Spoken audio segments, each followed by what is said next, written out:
Hey y'all, welcome back to my channel, and if you're new to my channel, welcome to my channel. My name is Angelica. I like to make videos about college, lifestyle, fun stuff, dumb stuff, so if that sounds interesting to you, make sure to click subscribe, follow me on my social media, and be part of the community. Today I am doing a video about college advice for freshmen, specifically geared towards this year because we got virtual, socially distanced, remote learning situation going on. I do have other college advice videos that you should definitely check out. That's super transparent, honest, and my best tips there.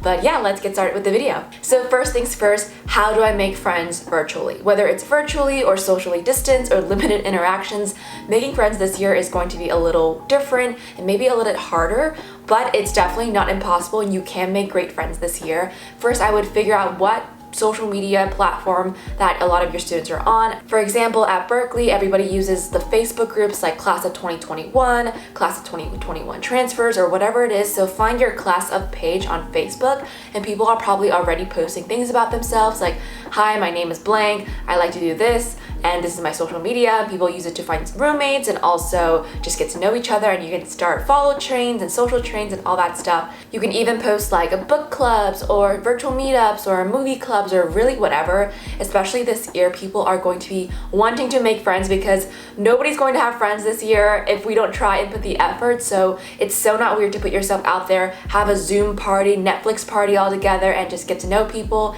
And people are most times likely than not want to be your friend and want to meet new people as well. They're just like you. And if you are looking to find friends in the same class as you can post like, hey, who's taking Chem 1A? Let's study together. Let's make a study group. Comment below your email or phone number or whatever, and people will chat it and message it, and you'll make a group and people are gonna get to know each other and you guys can study together. So don't worry, just put yourself out there. It's not gonna be weird. No one thinks you're weird. Everybody wants to make friends and it's gonna be a-okay. Next question is, how should I choose classes now that they're going to be remote or online? So I would always say for college, I would say the workload is less, but the intensity and difficulty could be more. So why don't you stick to the bare minimum of classes that their school requires, whether it's 3 classes or 4 classes. You could always add more classes after, up until a certain deadline, so you can feel like, oh, I can totally handle more, and add more then. But I would recommend starting off a little on the easier side because college freshman year, it might be a little hectic, crazy, you're still adjusting with everything, and especially with this year, we don't know what's gonna happen, we don't know how your classes are going to be structured, so definitely go on the lighter side and then stack up later. And going off of classes, do I need to know my major beforehand? Absolutely not. I talk about this in the other video where I say your major does not even matter. But if you really have no idea what classes to even take because you don't know what major you want to be, or maybe you have multiple interests, feel free to take a little bit of everything. Don't pigeonhole yourself too early on if you don't know what you want to do. And also just take those generic breadth classes so you kind of get a sense of every little bit of department. And especially this year, it's so easy to audit a class. What auditing a class is basically you sit in on the class, so you don't really get a grade or you don't really have to take the quizzes or tests, but you're allowed to come into the lectures and listen and participate in discussion. So with online Zoom, it's going to be way easier to just get a link and you can try out if you like it, and it might be advantageous to you if you end up taking that class next year because you already are familiar with the content.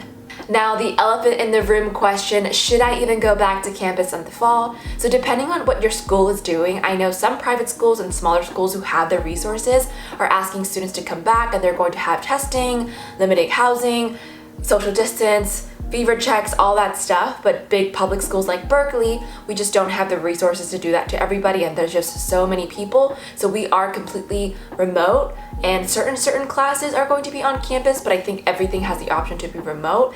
And I know even though Berkeley's in remote, there's still kids going back to campus because they just want to be around their friends and just away from their parents' home. And so obviously the best financial decision for your pocket is that you stay home with your parents to save a lot of money. But I also don't know what your home environment's like. Maybe you just don't want to be home. It might not be a safe environment. So definitely take care of yourself and make the best decision for you. I would say if you are going to go out, the pros is that you're going to get a little bit sense of the city. You'll have even limited interactions with people on campus. But cons, well, you could potentially get the virus, get sick.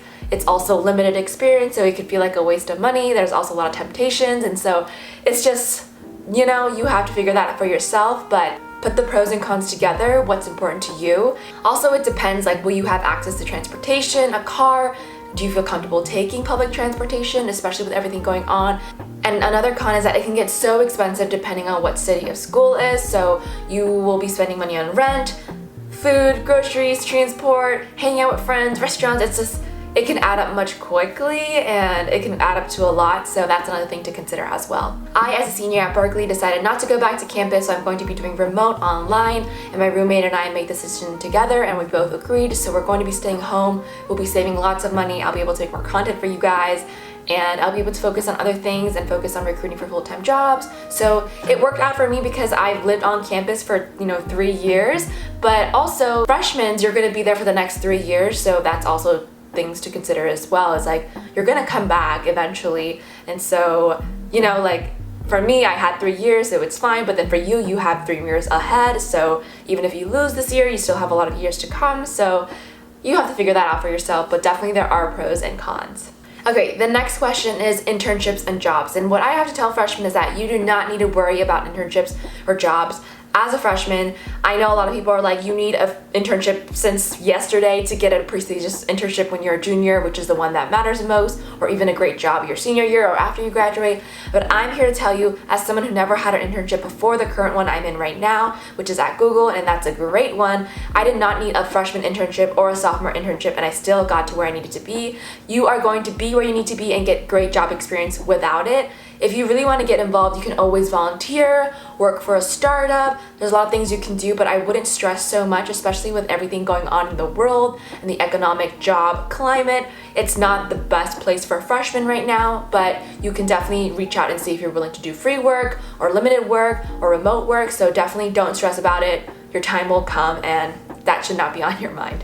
The next question is regarding clubs. So I don't know how other organizations are doing it, but at Berkeley, I know some clubs are holding virtual recruiting, virtual applications, virtual meet and greets to get more members into their club. But I also know it's really dependent on what type of club. Is it a business club, consultant club, or a research club, or a Greek life? So figure out how your school is handling virtual everything. I think a lot of schools still haven't figured it out yet, but feel free to reach out to these organizations, whether it's on Instagram or Facebook, these campus orgs, and say, hey, like, are you guys recruiting in the fall, or are you guys having even any social events or mixers? So definitely reach out and see what their response is. And I feel like even if they're not recruiting, you can always coffee chat them and meet them and just say hello virtually, especially with a lot of people being home or limited interactions. You'll have opportunity to meet these people, and you'll eventually be able to join these clubs.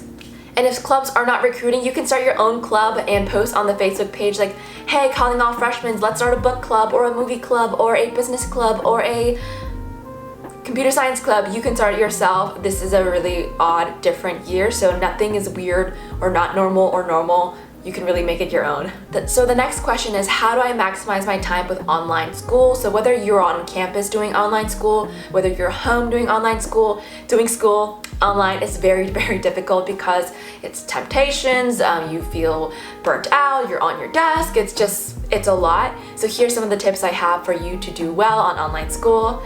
Number one, I would Google Calendar everything. Make sure you have time for breaks and studying, and set a set schedule. That's redundant, but set a schedule and figure out exactly how you want to use your time. Don't forget to schedule in your meals, your breaks, your play times, because this is a different year, and being home or in a room in front of a computer can get really, really exhausting. Also, look into getting a pair of blue light glasses. These are glasses that help eliminate blue light penetration through the glass, so this helps with headaches and straining your eyes. There's a lot of research about this, so definitely check them out. There's a ton on the market and they're really affordable. I would also recommend that you get some sort of standing desk tray or a standing desk so you can stand and work and not hurt your back. One of the worst things to do for your lower back is sit all day and obviously be on the computer. So if you can even just put your laptop on top of your bookshelf or something on higher, or your bed or whatever, doing work so you can stand up and do work, it will be much better for your back and health, and you will thank me later. Another tip I have is that go to office virtual hours. I feel like a lot of people don't really utilize this, but now you have the ability to really meet with any professor at a lot of different times, and a lot of them are really willing to help and understand where you're coming from. Obviously, not every single professor is going to be generous with their time with office hours, but reach out to the ones you feel like you need extra help. Same thing with campus office resource groups, academic groups, support groups, tutoring centers.